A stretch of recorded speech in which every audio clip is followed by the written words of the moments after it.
Hello. आज हम विद्यार्थी लोग मेंडल के एक संकर क्रॉस का अध्ययन करेंगे।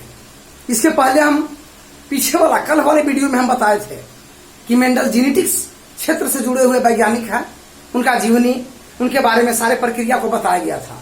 इन्होंने मटर के पौधा क्यों चुना? क्योंकि कम समय पर जनरेशन देते हैं, इनमें एलील विपरीत गुण के जोड़ा जाता है, अतः क्रॉस करके हम लोग हाइब्रिड बनाकर इसका अध्ययन आसानी से कर सकते हैं। परीक्षा में आता कि मेंडल ने मटर के पौधा क्यों चुना था, तो यही 2 कारण उसमें देना है, जो कल भी बताए थे। हम ये भी बताए थे कि मेंडल मटर के पौधे में 7 जोड़े एलील खोजे थे। लंबा का नाटा, गोल का धुरीदार, बैगनी का सफेद है, अक्षय का शीर्षस्थ है, फूली हुई संकीर्णित है, ऐसा करके 7 एलील हम दिए हैं उसमें। तो उसमें बात यह है कि आगे चल करके हम लोग आज समझेंगे मेंडल की एक संकर क्रॉस। मेंडल का एक संकर cross, Mendel mono hybrid cross, यानी इसको एक संकर क्रॉस के नाम से भी जाना जाता है। यह मेंडल का एक संकर क्रॉस है। अब इसमें यही बात समझना है कि मेंडल ने कोई एक गुण का एलील, मतलब एलिलोमॉर्फिक, माने लंबा का नाटा एक जोड़ा हुआ, इसको एक एलील कहेंगे। अब लंबा के नाटा के बीच क्रॉस करके जो परिणाम प्राप्त किया, एक संकर क्रॉस का लाया। लंबा और गोल ले लिया, और लंबा का उल्टा है बौना और गोल का उल्टा धुरीदार, दिखावे किए हैं। अब दोनों के बीच क्रॉस करेंगे तो द्विसंकर क्रॉस का लाया। अब इसी प्रकार से 3 या अन्य 3 या और ज्यादा गुणों को लेकर के क्रॉस करेंगे तो उनका परिणाम बहुसंकर क्रॉस हुए। लेकिन हम लोग यहाँ पर एक संकर क्रॉस का अध्ययन करेंगे। जैसे मेंडल को मान लिया कि मेंडल यहाँ लंबे पौधे को एक युग्मक लिए और इधर नाटे पौधे को छोटा टी से सूचित करेंगे। लंबे को बड़ा टी से, नाटे को छोटे टी से क्रॉस करने के बाद ये फमन माने फिलियल फर्स्ट, यानी से कहते हैं फिलियल, वंश पहला में इस तरह के उनको अनुपात आया। इस तरह से पौधा उन्होंने देखा। अब देखिए आगे बड़ा टी है, माने सभी पौधे लंबे दिखाई दिए और नाटा गुण नहीं था इसमें। नाटे लंबे के क्रॉस करने के बाद फोन पीढ़ी में सभी पौधे लंबे हुए, नाटे थे ही नहीं। मेंडल क्या सोच लिए कि नाटा गुण दब गया, तो दबे हुए गुण को उन्होंने नाम रखा अप्रभावी। अप्रभावी रिसीवर कैरेक्टर, और जो लंबे पौधे उत्पन्न हुए उसको डोमिनेंट कैरेक्टर यानी प्रभावी गुण कहा। आपको कल वाला परिभाषा बताया थी कि आसपास सेट हो रहा है कि जो फोन पीढ़ी में लंबे पौधे आए उसको कहा गया प्रभावी गुण, और नाटा दब गया तो उसको कहा गया अप्रभावी गुण। और उन्होंने ये भी सोच लिया, मेंडल सोच लिए कि नाटा गुण सब दिन के लिए खत्म हो गया। प्रभावी और प्रभावी के बीच क्रॉस करते हैं तो अप्रभावी सब दिन के लिए नष्ट। लेकिन आगे चलकर उन्होंने कुछ और भी संशोधन किए। जैसे देखिए, समझते जाइए। अब इनके बीच क्रॉस करने से आ गया F2 पीढ़ी। F2 पीढ़ी में क्या है कि इस तरह से उन्होंने अनुपात देखा कि आया। फिर देखा कि नाटा पौधे यहां देखिए ये आ गया, नाटा आ गया, तो देखा कि नाटा तो उसमें लुप्त हो गया था। हम मान लिए थे कि नष्ट हो गया, लेकिन नष्ट तो हुआ नहीं। फिर यहाँ F2 में जन्म ले लिया, उत्पन्न हो गया। फिर उन्होंने अपने पहले नियम को कैंसिल करके दूसरा नियम बनाया कि कोई भी अप्रभावी गुण जो F1 पीढ़ी में दब चुका है वह किसी न किसी पीढ़ी में स्वतंत्र रूप से विचरण करता है और किसी न किसी पीढ़ी में उत्पन्न होने की क्षमता रखता है।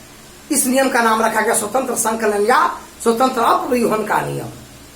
यह परीक्षा में आता भी कि स्वतंत्र संकलन या स्वतंत्र अपव्यूहन का नियम क्या है, तो आपको बता देना है कि अप्रभावी गुण कभी नष्ट नहीं होता। यानी फोन में तो प्रभावी आएगा ही, और अप्रभावी जो नहीं है अप्रभावी है, दब गया प्रभावी है, लेकिन किसी किसी पीढ़ी में उत्पन्न होने की क्षमता रखता है। जैसे नाटा टी F2 में आ गया यहाँ पर, इसे स्वतंत्र संकलन या स्वतंत्र अपव्यूहन का नियम कहते हैं। अब यहां समझ गए आप। अब इसके बाद क्या है कि अब देखिए लंबा गुण जो प्रभावी होता है उसका अगला अक्षर जो है आगे हो जाता है। बड़ा टी, बड़ा टी, बड़ा टी, 3 गो में बड़ा टी है, तो लंबे के अनुपात हुआ 3 और नाटे का अनुपात एगो यह हुआ 25% 1, मैंने 75% लंबे और 25% नाटे हुए। इसे हम कहते हैं फेनोटाइप। फेनोटाइप अनुपात, मेंडल का फेनोटाइप अनुपात 3:1 हुआ। प्रश्न में एक अंक के सवाल में आता है कि मेंडल के एक संकर क्रॉस में फेनोटाइप का अनुपात क्या था। देखने के आधार पर कल हम बताए थे कि देखने के आधार पर जैसा लगे, लंबा, नाटा, बैगनी, गुलाबी, हरा, पीला, तो देखने के आधार पर जो अनुपात लगेगा उसे फेनोटाइप बोलेंगे। यहाँ पर फेनोटाइप 3 को देखने में लंबा लग रहा है, देखने में नाटा, तो देखने के आधार पर जो अनुपात हमने बनाया 3 लंबा और 1 नाटा, इसे कहा जाता है फेनोटाइप अनुपात। मेंडल के एक संकर क्रॉस का फेनोटाइप अनुपात है 3:1। अब निकालेंगे हम जीनोटाइप अनुपात। जीनोटाइप टाइप अनुपात कल लिखा गया था। जीनोटाइप में ऐसे होता है कि मानिए कि पहली विधि, दो विधि है इसकी। पहली विधि हम इसमें ऐसे अज्ञात करते हैं, इस प्रकार से पहले एक डब्बा बनाइए, बीच में लाइन खींचिए, फिर क्रॉस करिए, 4 डब्बा हो गया।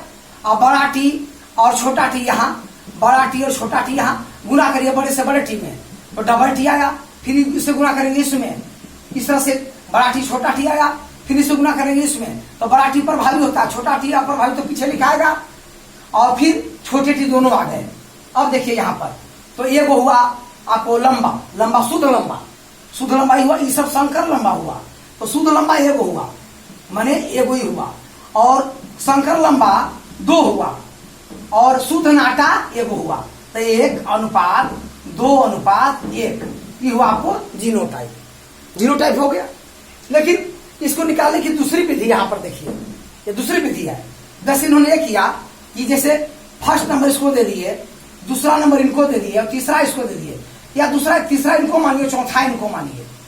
तो पहले नंबर में क्या है, दूसरी विधि हुई कि बड़ा टी से गुना किया गया बड़ा टी में, तो फोन था ही, F1 के बाद F2 आ गया, तो सभी इस तरह से लंबे पौधे आए। फिर क्रॉस करने के बाद F3 में भी सभी लंबे पौधे आए, इसमें नाटे का गुण है नहीं है, तो शुद्ध लंबा माना गया। अच्छा, इसी तरह से आपको ये नाटे थी, इसमें से हम एक दूसरे नंबर वाले युग्मक में से गुना करने के बाद F2 जब आया, ये तो F1 स्वयं है, F2 आने के बाद में इस तरह से पौधे आए, इस प्रकार से पौधे आए, और नाटे गुण भी अलग हो गए। इसका मतलब कि ये लंबा तो दिखता है, लेकिन नाटा गुण है इसमें, संकर लंबा हुआ। लेकिन ऐसा ही अनुपात आपको 3 में भी आया, माने 1 2 3 4 में 2 और 3 में एक रंग किया आया। तो यहाँ पर आपको हो गया, यहाँ दे सकते हैं, यहाँ या ये बगल में देते हैं। तो इस प्रकार से ये जो शुद्ध लंबा हुआ 1 हुआ, और संकर लंबा की संख्या 2 हो गई, 2 हो गई। और नाटा के बीच चौथा नंबर का प्रयोग करिए, नाटे का क्रॉस नाटे से, तो ये फोन तो स्वयं है ही। अब F2 में जब आया तो सभी नाटे पौधे आए, फिर क्रॉस करने के बाद F3 में भी सभी नाटे आए, यानी लंबा का गुण है नहीं, शुद्ध नाटा है, तो शुद्ध नाटा यहाँ हो गया, डबल छोटा टी 1 हो गया, 1 2 1 अनुपात आया। 2 तरीके से हम लोग जीनोटाइप निकाल सकते हैं। इस प्रकार से हुआ मेंडल का नियम, यानी जीनोटाइप और फिनोटाइप। परीक्षा में आता है कि मेंडल के एक संकर क्रॉस में जीनोटाइप के अनुपात क्या था, 1 2 1, फिनोटाइप क्या था, 3 अनुपात 1 था। तो इस प्रकार से ये जो है टाइप है।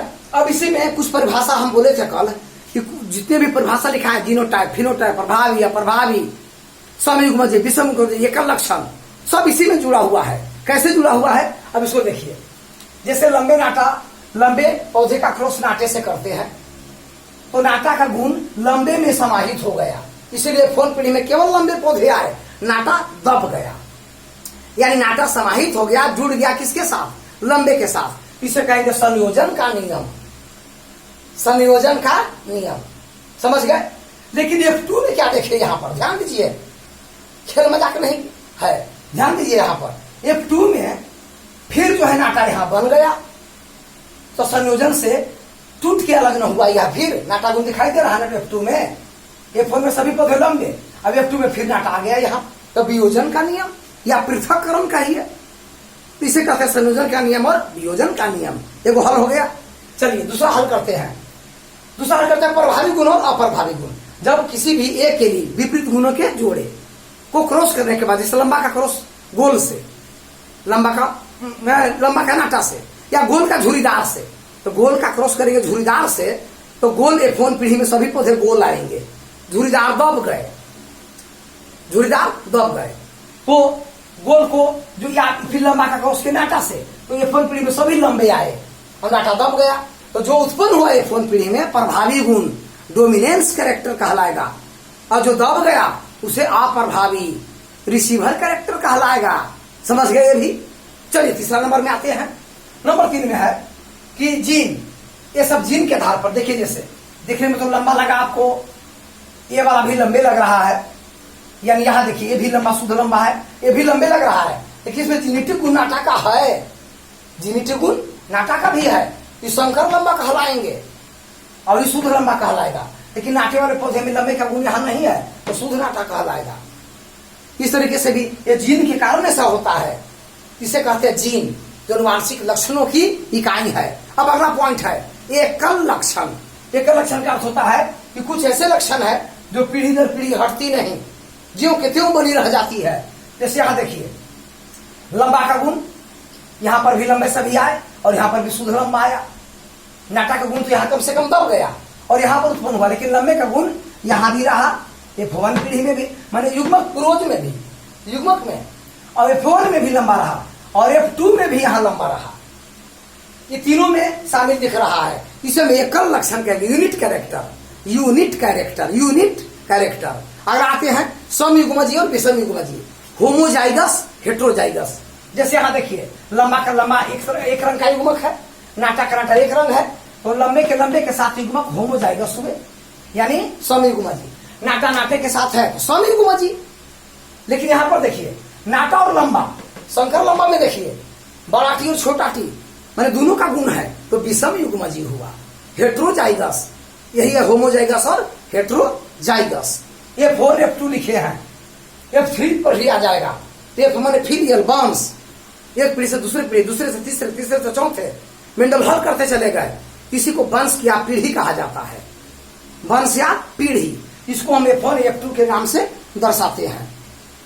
अब इसी प्रकार से आपका हो गया संयोजन वियोजन का नियम, प्रभावी अप्रभावी का नियम इसी में छिपा है, जीन का नियम इसी में छिपा है, जीनोटाइप फिनोटाइप इसी में छिपा है, समयुग्मजीय विषमयुग्मजीय इसी में छिपा है। बताइए दिए। अब इस सबको वीडियो को एक बार दो बार देख करके इसको याद करिए। यही है मेंडल का एक संकर क्रॉस, मेंडल का एक संकर क्रॉस है। अब इसी प्रकार से इन्होंने बैक क्रॉस और टेस्ट क्रॉस भी बताया, वो आगे पढ़ाएंगे। या फिर विपुंसन और बैगिंग की बात जहां तक कही, जैसे इन्होंने कहा कि अगर हम क्रॉस पोलिनेशन करें और दो भिन्न गुणों के बीच क्रॉस करने से हाइब्रिड बनता है, और अपने ही गुण का क्रॉस अपने ही गुण से करने से क्रॉस नहीं बनता। इसे एक पौधे का परागकण, ये उसी पौधे का स्त्री केसर और पुंकेसर में क्रॉस करने से हाइब्रिड नहीं बनेगा। दो पौधा अलग अलग, एक का पुंकेसर एक का स्त्री केसर रहे तो क्रॉस करने से हाइब्रिड बन जाएगा। एक का स्त्री केसर काट दें अब एक का पुंकेसर, स्व परागन होगा नहीं, पर परागन होगा। या फिर एक का स्त्री केसर को बैग से ढक दे और दूसरे के पुंकेसर को ढक दे, तो अपने में परागन नहीं होगा, जब होगा तो क्रॉस। ऐसी विधि से क्रॉस प्रजनन करवा कर हाइब्रिड बनाने की पद्धति को विपुंसन और बैगिंग कहते हैं। काट दिया गया तो विपुंसन और ढक दिया गया तो बैगिंग, काट दिया गया तो विपुंसन, ढक दिया गया तो बैगिंग। तो स्वपरागन रोककर पर परागन करवाकर हाइब्रिड बनाने की पद्धति को विपुंसन और बैगिंग कहते हैं। रिपोर्ट सवाल हल हो गया और सब चीज को हम यहाँ पर हल आपको कर दिए। अब यह मेंडल का एक संकर क्रॉस, इसको वीडियो को बार बार देखिए, समझिए। जो फोन में उत्पन्न हुआ प्रभावी, दब गया प्रभावी, सभी बातों को तो साफ साफ बता दिए हैं। दो बार तीन बार सुनिए, स्पष्ट हो जाएगा। धन्यवाद। अगले वीडियो में फिर मिलेंगे हम, और किसी कमेंट देखेंगे, कोई कमेंट क्या करता है उसी के आधार पर हम लोग देते रहेंगे टॉपिक छाट छाट के। ऐसे करते करते भी सब हल हो जाएगा धीरे धीरे। तो ये है, लाइव सब्सक्राइब करते रहिए। अगले वीडियो में मिलेंगे।